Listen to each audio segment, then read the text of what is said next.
अस्सलाम वालेकुम स्टूडेंट्स। आज हम बात करने वाले हैं जी रिलेटिव एटॉमिक मास की डेफिनेशन क्या होती है और उसकी कुछ वैल्यूज़ है उसके बारे में बात करेंगे। और दूसरे नंबर पे हम बात करेंगे कि केमिकल फार्मूला को लिखने के कितने स्टेप्स हैं। और तीसरे नंबर पे हम बात करेंगे जो एम्पेरिकल फार्मूला और मॉलिक्यूलर फार्मूला में डिफरेंस क्या होता है। ठीक है, तो आज ये इन तीन टॉपिक को हम इस वीडियो में कवर करने वाले हैं। तो चलिए स्टार्ट करते हैं। सबसे पहले हमारे पास रिलेटिव एटॉमिक मास की डेफिनेशन है। तो डेफिनेशन जो है रिलेटिव एटॉमिक मास, रिलेटिव का वर्ड जो है इसका क्या मतलब होता है। रिलेटिव का मतलब होता है जी जो रिलेट करके किसी चीज़ को जो है वो निकाला जाए, हम उसको क्या कहते हैं, रिलेटिव कहते हैं। किसी के साथ जोड़ के किसी चीज़ को फाइंड आउट किया जाए तो वो जो होगा हमारे पास जो यहाँ पे हम मास को निकाल रहे हैं, रिलेटिव एटॉमिक मास है, तो हम क्या कर रहे हैं किसी दूसरे एलिमेंट के साथ उसकी मास को कंपेयर कर रहे हैं, जोड़ने के बाद उसकी मास को फाइंड आउट कर रहे हैं। तो यहाँ पे डेफिनेशन जरा देखें तो relative atomic mass of an element is the average mass of the atoms of that element. मिसाल के तौर पे एक एलिमेंट है जो कि ये है और उसके बहुत सारे एटम हैं, और एटम जो जितने भी होते हैं वो सारे एक जैसे होते हैं एलिमेंट के, उनकी प्रॉपर्टीज भी एक जैसी होती है। अब देखिए वो कहते हैं कि इन तमाम एटम की जो मास होगी वो यहाँ पे क्या आएगी, एवरेज मास आएगी। क्या आएगी, एवरेज मास आएगी। और कैसे कब आएगी, जब आप लोग उसको क्या करेंगे, कंपेयर करेंगे 1/12 the mass of an atom of carbon, जो 12th पार्ट से किसके, कार्बन के 12वें हिस्से के साथ जब आप लोग उसको कंपेयर करेंगे तो मास जो आएगी ना उस एलिमेंट की, हम उसको क्या कहेंगे, रिलेटिव एटॉमिक मास कहेंगे। इसका कुछ इस तरह से है कि स्टार्ट में जो है वो चूंकि एटम होता है बहुत छोटा होता है, इंडिविजुअल पार्टिकल, उसकी मास बहुत ही कम होती है, उसको फाइंड आउट नहीं किया जा सकता। तो साइंटिस्ट ने डिफरेंट टेक्निक्स यूज़ की उसको फाइंड आउट करने की। तो उसमें इन्होंने क्या किया, कार्बन 12 को एज अ स्टैंडर्ड यूज़ किया गया। और इसको स्टैंडर्ड यूज़ करने के बाद जितने भी एलिमेंट्स हैं उनकी मास को क्या किया गया, इस कार्बन 12 के साथ उसको कंपेयर किया गया।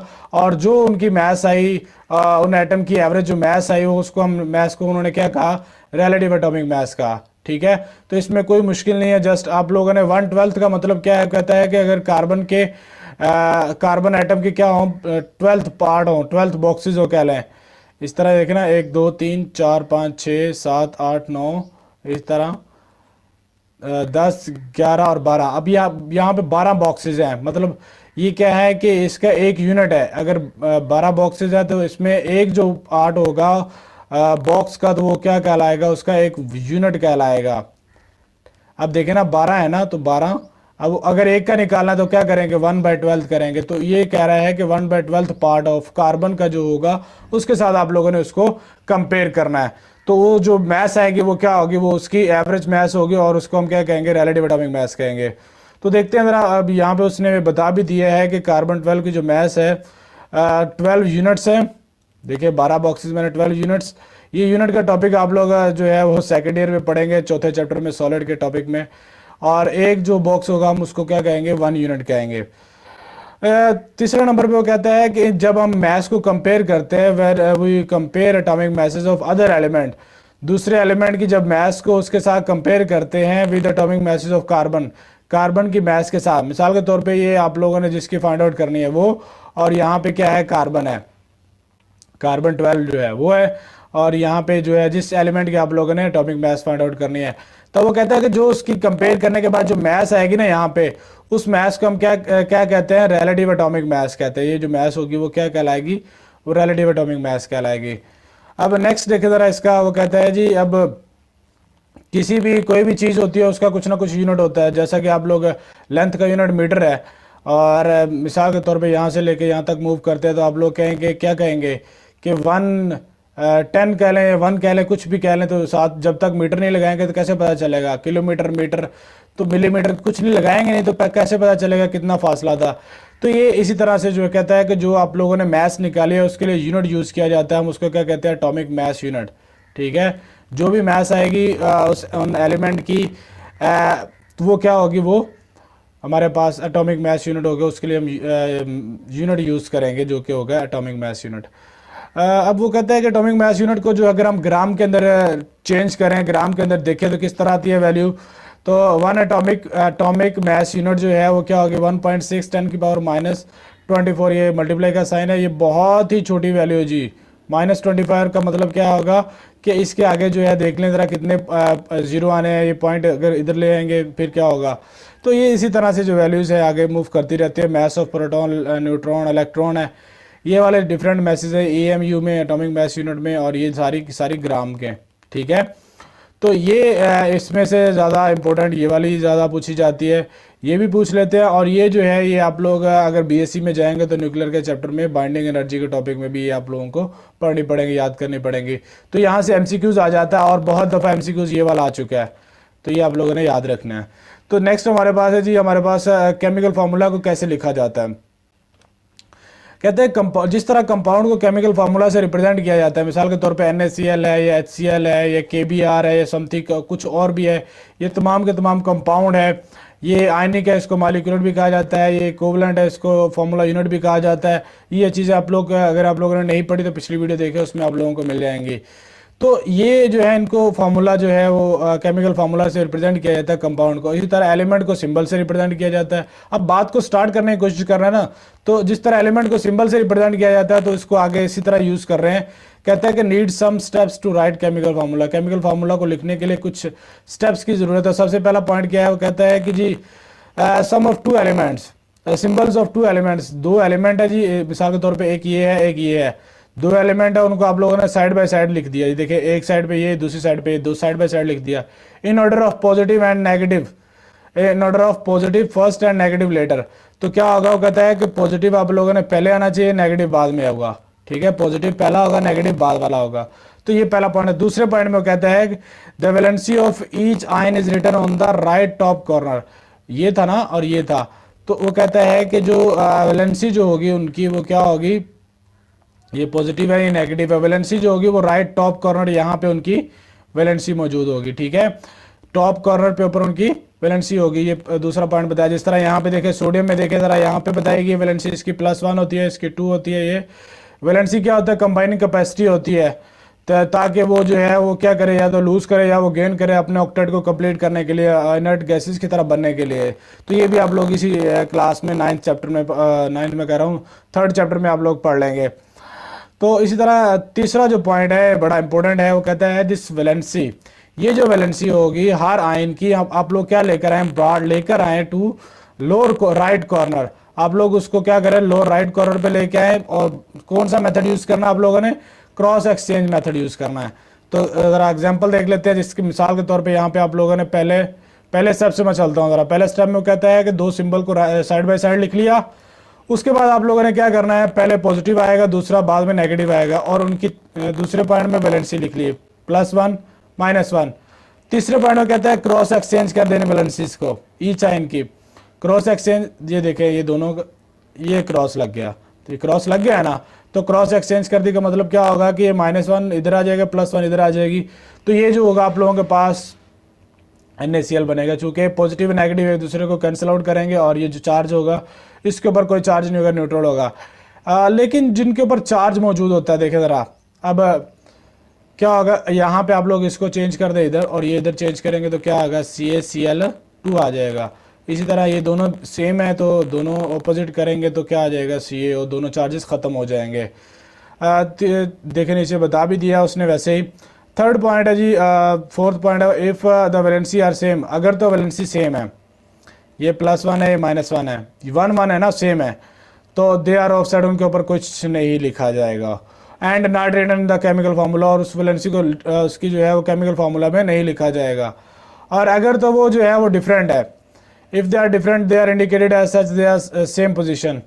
अगर तो वो डिफरेंट है, जैसे कि यहाँ पे था, क्या था, जैसे कि यहाँ पे था कि इसकी 2 है, इसकी 1 है, तो फिर जैसे आप लोग उसको एक्सचेंज करेंगे तो वैसे उसको नीचे लिखा जाएगा। तो ये था इसका पॉइंट। नेक्स्ट पॉइंट वो कहता है कि रेडिकल की डेफिनेशन देख लेते हैं। If the ion is a combination of 2 और मोर एटम्स, कि आयन जो है वो एक या दो एटम से कंबाइन है। जैसा कि ये देखें ज़रा आप, एक ये एटम है, दूसरा ऑक्सीजन का एटम है, 2 एटम है ना, 2 एटम से कंबाइन है, और उसके ऊपर जो चार्ज है वो होल चार्ज है 2-, तो हम उस पूरे को हम क्या कहेंगे कि रेडिकल हो गया जी। रेडिकल जो होता है जिसके ऊपर उसके ऊपर कुछ ना कुछ चार्ज होता है, या डॉट होता है या चार्ज होता है। चार्ज पॉजिटिव भी हो सकता है, नेगेटिव भी हो सकता है, और डॉट भी हो सकता है, तो उसको हम सल्फेट कहेंगे। रेडिकल की डेफिनेशन आगे वाले टॉपिक में भी आएगी।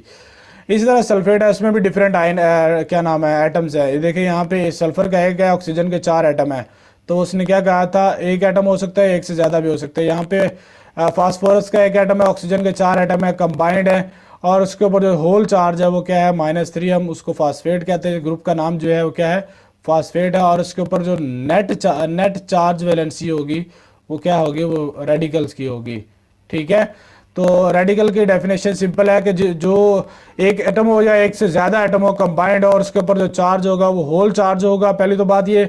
और उसको हम क्या कहेंगे, रेडिकल कहेंगे। अब इसको थोड़ा सा रिलेट किया गया आगे, और ये शॉर्ट क्वेश्चन में बहुत दफ़ा आ चुका है। Chemical formula of aluminium sulphate and calcium sulphate phosphate, कहता है कि इन दोनों के फार्मूले लिखे। मिसाल के तौर पे अगर पूरे उसी को पिछले वाले को देख लेते हैं। एल्यूमिनियम की वैलेंसी 3 होती है, आप लोगों ने याद रखनी है।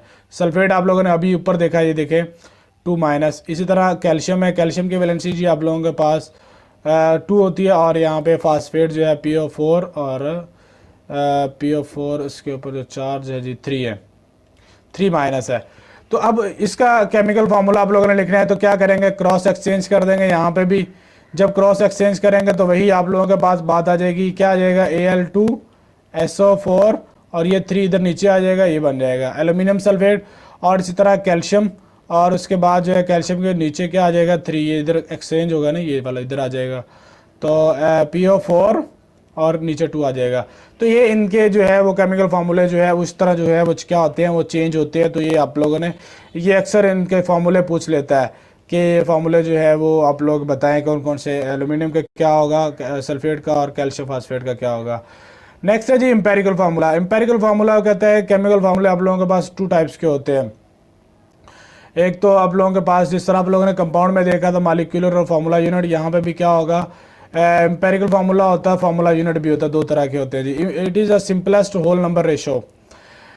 एक तो सादा होगा, और दूसरा क्या होगा, होल नंबर होगा, और तीसरा क्या होगा, एटम होगा। तो ये 3 बातें आप लोगों ने इसमें याद रखनी है। कहता है सिंपलेस्ट होगा, होल नंबर होगा, होल नंबर का मतलब पॉइंट के अंदर नहीं होगा वो नंबर जो होगा, और तीसरा उसमें एटम होंगे, नेक्स्ट वाले में चेंज होगा, प्रेजेंट इन द कंपाउंड। जैसा कि वो कहता है कि आप लोगों के पास जो सिलिका होता है, सिलिका की जो रेशो होती है वो क्या आती है, 1:2 होती है सिलिका। तो उसका फार्मूला जो होता है SiO2 होता है। सैंड जो रेत होती है ना, उसको हम सिलिका कहते हैं। तो उसका एम्पेरिकल फार्मूला जो होता है SiO2 होता है। इसी तरह ग्लूकोज का जो है, ग्लूकोज जो है आप लोगों के पास, उसका फार्मूला जो होता है वो C6H12O6 होता है। ये तो उसका फार्मूला होता है, लेकिन इसका एम्पेरिकल लिखना हो तो 6 को जो है उसको ब्रेक कर दे 6 पे, तो 6:1, 6:2, 6:1। तो इसका एम्पेरिकल फार्मूला जो होगा, इसकी रेशो जो होगी 1:2:1 होगा, और इसका एम्पेरिकल फार्मूला जो होगा CH2O होगा। ठीक है, तो ये एम्पेरिकल फार्मूला था, उसमें एटम्स की जो है रेशो हमने बात लेनी थी। जैसा कि यहाँ पे हमने सिलिका और ऑक्सीजन के सिलिका के 1 एटम है, सिलिकॉन के और ऑक्सीजन के 2 एटम है, तो उनको कंबाइन किया था। इस तरह ग्लूकोज में 6, 12, 6 इस तरह एटम है। तो इस एग्जाम्पल में भी सारी वही बात बताएगी जो मैंने आप लोगों को एक्सप्लेन कर दी है। अब इसके बाद नेक्स्ट पॉइंट अगर हम देखते हैं ज़रा, उसमें क्या है, अगर कहते हैं कि it is a defined simplest whole number ratio. इसमें भी वो कहते हैं बात वही है, सिंपलेस्ट होल है, और लेकिन यहाँ पे चेंज है आयंस। तो जहाँ पे एटम्स है, अब उसी जगह पे क्या आ जाएंगे, आयंस आ जाएंगे। अगर वो आयंस आ जाएंगे तो वो जो होगा हमारे पास, जो फार्मूला होगा हम उसको क्या कहेंगे, फार्मूला यूनिट कहेंगे। जो वो एम्पेरिकल फार्मूला होगा वो क्या होगा, फार्मूला यूनिट होगा। जैसा कि यहाँ पे देखें NaCl है, NaCl क्या होता है, Na+ है, Cl- है। तो ये वाला फार्मूला जो एम्पेरिकल फार्मूला होगा NaCl होगा, कॉमन साल्ट का, और उसको हम फार्मूला यूनिट भी कहेंगे। जिस तरह इसी तरह Kbr है, K+1 है और Br-1 है, तो इस तरह ये भी हमारे पास है जो है वो बनता है। नेक्स्ट पॉइंट है जी मॉलिक्यूलर फार्मूला। मॉलिक्यूलर फार्मूला में सिंपल क्या होगा, पूरे सारे के सारे जो है वो नंबर ऑफ एटम मौजूद होंगे। एक्चुअल जो हकीकत में जो उनके नंबर ऑफ एटम मौजूद होंगे ना उस कंपाउंड के अंदर, वो सारे के सारे हमारे पास मॉलिक्यूलर फार्मूला बनाएंगे। जैसे कि आप लोगों ने उसमें पढ़ा था, किसमें, क्या नाम है, कंपाउंड के अंदर जो कोवलेंट बॉन्डिंग होती है उसको हम मॉलिक्यूलर फार्मूला भी कहते हैं।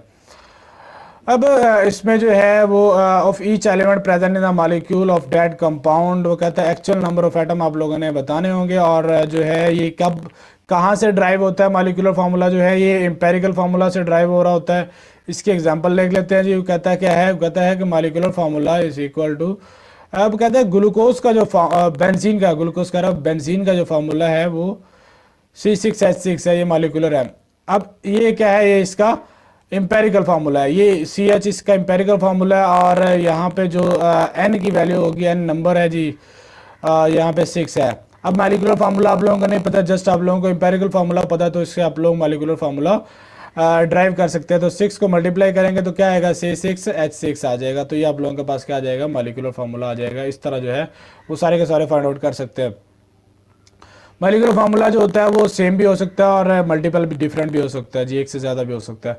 अब ये जो है ये इसके मॉलिक्यूलर फार्मूलाज हैं जी। हाइड्रोजन परऑक्साइड का एम्पेरिकल फार्मूला ये है। आप लोगों ने ये चीज़ और ये चीज़ हाइड्रोक्सल ग्रुप ऊपर वाला और ये हाइड्रोजन परऑक्साइड, इन दोनों में फ़र्क आप लोगों को पता होना चाहिए। मॉलिक्यूलर फार्मूला आप लोगों को सिर्फ एक पता है, ये वाला सिर्फ पता है, और N की वैल्यू का पता आप लोगों को। तो आप लोग मॉलिक्यूलर फार्मूला, एम्पेरिकल फार्मूला पता है, एम्पेरिकल निकाल सकते हैं H2O2। तो ये इसका एम्पेरिकल फार्मूला आ जाएगा। इसी तरह बेंजीन जो है उसका empirical formula, molecular formula glucose, ये C6H12O6 है जी। ये आप लोग MCQs के तौर पे अगर इस टेबल को आप लोगों ने याद करना है तो सम कंपाउंड में हैव सेम एम्पेरिकल और मॉलिक्यूलर फार्मूला। कुछ ऐसे होते हैं जिनका एम्पेरिकल और मॉलिक्यूलर फार्मूला जो होता है वो सेम होता है, जैसा कि वाटर है और हाइड्रोक्लोरिक एसिड है। तो ये आप लोगों के पास जी, अगर किसी को कोई समझ नहीं आई तो वो मुझे मैसेज कर सकते हैं। सीरीज वाइज लेक्चर देखने के लिए आप लोग चैनल को सब्सक्राइब करें। अगर वीडियो आप लोगों को कुछ समझ आई है तो लाइक कीजिए। अपना ख्याल रखिए और इस चैनल का भी। अल्लाह हाफिज़।